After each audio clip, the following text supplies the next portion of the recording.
Hello again. Well, there are concerns being raised about the dropout rate in Gauteng schools. The DA issuing a statement earlier about questions it has fired to the MEC in Gauteng, Madume Chilwan, whom I just interviewed a short while ago. So let's unpack this loss of pupils further now. I'm joined by education activist Hendrick Makaneta. Hendrick, good afternoon. Welcome to Today on eNCA. I just spoke to the MEC, Madume Chilwan. He says that we have to look at the context when you think of these numbers of people who don't finish the matric. He says they've got 86% retention for grades 1 to grade 9, and they do have mechanisms to trace the missing or the dropouts. What's your experience?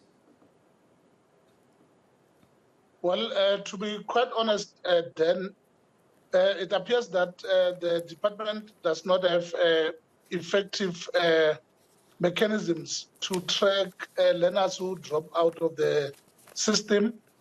Perhaps to give credit to what the MEC has just said in terms of the more than 80% retention rate until grade 9. I think that it is true that the majority of learners who drop out are found in the grade 10 level. That is the FET phase.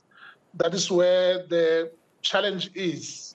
And I think that, it is quite difficult for government to find out or to know where these learners are, in the sense that by the time they reach a matric, only almost 55% of those who registered in grade 1 are able to write their national senior certificate exams. And for us as activists in the terrain, that is a cause for great concern. Yeah, I guess that concern will be shared by many people, especially in the education sector, but we should be worried as well because we don't want to lose children at all during their formative education years. On the ground, what are you finding out, Hendrick? Why after grade 9 we have such a big drop in numbers? Then you will remember that, learners in the senior phase, for example, if I have to give in terms of their studies, they begin to choose, a wide range of streams when they go into grade 10. But of course, there are many challenges. Amongst others, you also have teenage pregnancy, which affect in the main the grade that I've spoken about.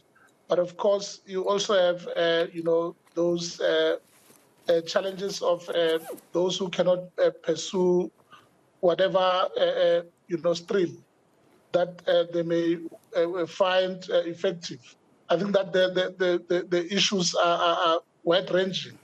Issues of child-headed families, which also affect, senior grades, such as grade 10, where you find that, learners have to opt, some of them opt to get employment instead of carrying on with their studies. Yeah. There are just too many problems in that grade. There are too many factors that come into play, and then it gives a very complex picture. But how can it be avoided to give confidence and support the pupils beyond grade 9 to say, you know what, stick it out, keep on keeping on until matric? I think then the problem is dire in the public education schools as compared to private schools.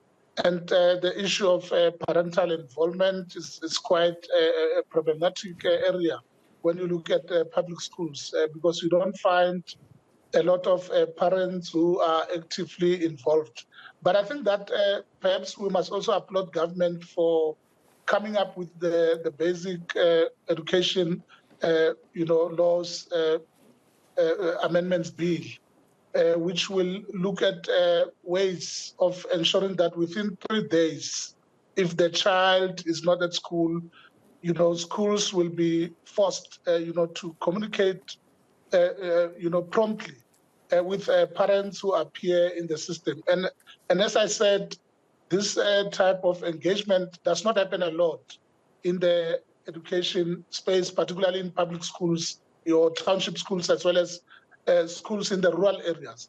And so if you make it a law, once the president has acceded and signed this bill, it then becomes law. Then principals will have to be held accountable for not actively following up on learners who are not at school, and so there are time frames. But at the same time, I think, the bill will seek to also make it compulsory for, learners also in the foundation phase to be at school if a learner is not at school. Because remember, this dropout rate does not, it's not only at grade 10 only. It's throughout the system. Yeah. So and that needs to parents be, who keep learners at home. And that needs to be monitored. That needs to be monitored. And parents have a role. A role to play. Yeah, for example, a parent can face a maximum of up to 12 months in prison if they cannot explain why the child is kept at home. So thanks, Hendrick. The bill actually will address. Will address some of these problems. We'll wait what happens when that bill comes through. Thank you very much, Hendrick Makaneta, education activist, just weighing in there on the shocking numbers of dropouts in Gauteng schools. I mean, learners just disappearing in that system, and there's different kinds of numbers and context. It's a complex picture, but it needs to be attended to.